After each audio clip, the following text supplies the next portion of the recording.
தேவன் ஒரு முறை ஆபிரகாமை சோதித்தார்.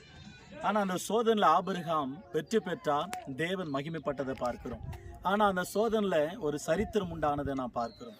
ஆதியாகம புஸ்தகம் 22ஆம் அதிகாரத்துல ஆண்டவர் அற்புதமாக உன் நேசகுமாரனும் நேசிக்கிறவரும் உன்னுடைய மகனாகி ஈசாக்கு எனக்காக பலியிடு, நான் காண்பிக்கிற மலைகளிலே ஒன்றிலே நீ பலியிட வேண்டும், அது மோரியா மலை என்று ஆண்டவர் அற்புதமாக குறிப்பிட்டதை நாம் பார்க்கிறோம். பிற்பாடு அதை நாம் வேதத்தில் வாசிக்கிறோம்.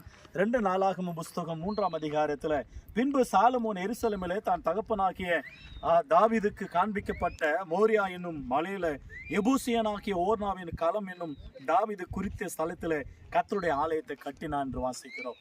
எனவே அற்புதமாக அந்த மோரியா மலை குறித்துதான அற்புதமான ஒரு சரித்திரம். சாலமோன் ஓர்னாவின் களமாக்கிய பலிபீடம் கட்டின இடம், சாலமோன் ஆலயத்தை கட்டி சரித்திரம் படித்த இடமா காணப்படும். இந்த மலைகளெல்லாம் பார்க்கும் பொழுது ஆண்டவருக்கு மகிமைன்னு தான் சொல்ல முடியும். ஆண்டவருடைய நாமம் மகிமைப்படட்டும். God bless you all.